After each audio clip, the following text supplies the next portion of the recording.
Friends, welcome to my TET classes. Friends, आज हम पढ़ेंगे पृथ्वी और हमारा जीवन, जिसमें हमारा चलेगा पाठ 9 और जिसमें हम देखेंगे सवाना प्रदेश। वैसे हमारा चल रहा है प्राकृतिक प्रदेश इन जनजीवन, जिसमें हमने भूस्वगत रेखीय प्रदेश के बारे में पिछले वीडियो में पढ़ा था और आज पढ़ेंगे हम सवाना प्रदेश। तो देखिए इसमें हम क्या पढ़े हैं। इसमें दिया है उष्ण कटिबंधीय सवाना प्राकृतिक प्रदेश का विस्तार दोनों ही गोलार्धों में 5 डिग्री से 20 डिग्री अक्षांशों के बीच महाद्वीपों के भीतरी भाग में पाया जाता है। हमने इससे पहले जो भूमध्य रेखीय प्रदेश देखा था वो 10 डिग्री था दोनों गोलार्धों में भूमध्य रेखा से, और वो किनारे था। और यहाँ पे दिया है कि ये महाद्वीपों के भीतरी भाग में, यानी कि जो महाद्वीप है उनका जो सागर के किनारे वाला जो एरिया है, तटीय क्षेत्र है, वहां से नहीं है, बल्कि उसके भीतरी भागों में सवाना प्रदेश ज्यादा है। इसे चित्र 10.1 के जरिए दिखाया गया है। ये दिया है दक्षिण अमेरिका में ब्राजील का पठार और ओरोनिको बेसिन में है। अफ्रीका महाद्वीप के एक चौड़ी पट्टी के रूप में ऑस्ट्रेलिया के उत्तरी भाग में इसका विस्तार है। इस प्राकृतिक प्रदेश का सर्वाधिक विस्तार अफ्रीका महाद्वीप के सूडान में होने के कारण इसे सूडान तुल्य प्रदेश भी के नाम से भी जाना जाता है। आगे दिया है यह प्रदेश उष्ण कटिबंधीय महाद्वीपों के मध्यवर्ती भागों में स्थित है, मध्यवर्ती भाग में, इसलिए यहाँ ग्रीष्म ऋतु में साधारण वर्षा होती है। ग्रीष्म ऋतु में साधारण वर्षा होती है और वर्ष के जो शेष दिन बचते हैं वो सूखे ही रहते हैं, यानी कि वर्षा उसमें नहीं होती। और वार्षिक तापांतर काफी अधिक रहता है, अर्थात जाड़े में अधिक ठंडी होती है और गर्मियों में अधिक गर्मी। फिर और ये बच्चों के लिए ही, आप लोगों के लिए नहीं है। फिर दिया है सवाना प्रदेश में किस तरह की वनस्पति पाई जाती है। तो आइए देखते हैं वनस्पति।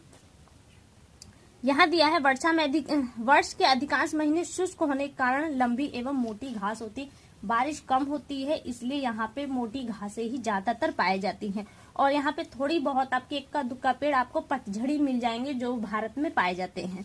फिर दिया यहाँ की जो घासें हैं वो लगभग 3 मीटर ऊंची होती हैं। और यहाँ पे जो एक हाथी घास है सबसे महत्वपूर्ण घास है। यहाँ से एक प्रश्न बनेगा, इससे पहले यूपीटीटी में एक क्वेश्चन आया था कि 16 घास भारत के किस क्षेत्र में है, तो इसका आंसर था पश्चिमी घाट में। पूर्वी घाट नहीं था, पश्चिमी घाट था आंसर। तो हालांकि ऐसा क्वेश्चन हमने कहीं देखा नहीं था, तो यहाँ पे ये आपके लिए इम्पोर्टेंट हो जाता है कि हाथी घास किस प्रदेश का है, तो ये सवाना प्रदेश की एक घास है। कौन सी घास है ये? हाथी घास। इसका आकार कैसा है? इसका आकार गुच्छेदार होता है। प्रदेश की इन घासों को पार्कलैंड या बुश वेल्ड कहते हैं। इसके अतिरिक्त सवाना प्रदेश में कुछ पचड़ वृक्ष जहां तहां बिखरे आपको मिल जाएंगे। फिर यहाँ पे दिया है यहाँ पे जीव जंतु कैसे हैं। फिर जीव जंतु के लिए दिया है यहाँ पे घास है जो पशुओं को चरने के लिए सबसे उपयुक्त है। तो यहाँ पे आपको पशु मिलेंगे और बड़े आकार वाले पशु मिलेंगे, क्योंकि जो घने वन होते हैं वहां पे बड़े आकार के पशु बहुत कम पाए जाते हैं, क्योंकि वहां पे उनके चलने फिरने के लिए प्रॉब्लम होती है। तो जो ये खुले फील्ड की तरह मिलता है, तो यहाँ पे आपको बड़े पशु ज्यादा मिल जाएंगे। जैसे कि पशुओं में दिया है जेब्रा, एंटीलोप, जिराफ, गैंडा तथा हाथी के बड़े बड़े झुंड देखे जा सकते हैं।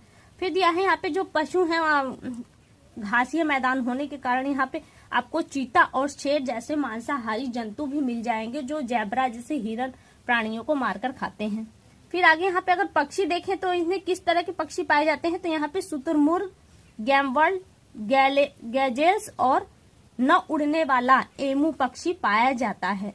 फिर यहाँ पे देखिए दिया है शिकार भूमि।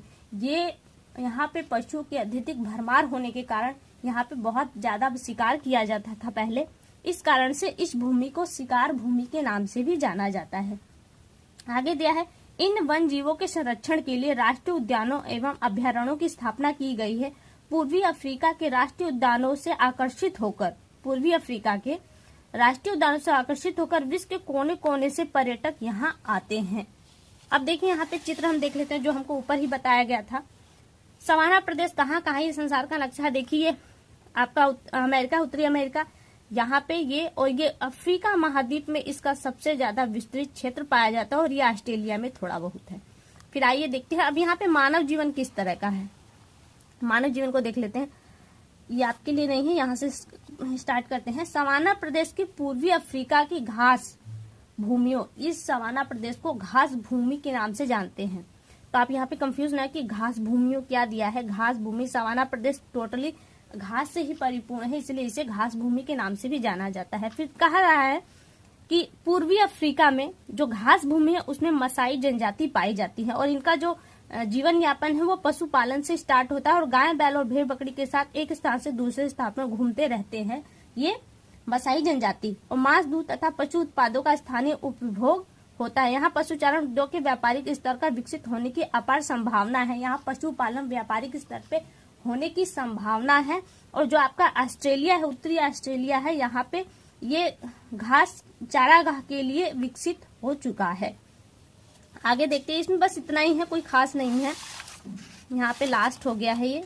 यहाँ पे देखिए दिया है, नाइजीरिया के सवाना प्रदेश में रहने वाली जनजाति हौसा, ये एक जनजाति है जो नाइजीरिया में पाई जाती है, हौसा जनजाति, और इसका मुख्य व्यवसाय कृषि है। और ये कृषि में कौन कौन सी फसलें उपजाती हैं, तो यहाँ पे मक्का, ज्वार, बाजरा, मूंगफली आदि इस प्रदेश की प्रमुख उपजे हैं। कहाँ की? नाइजीरिया की।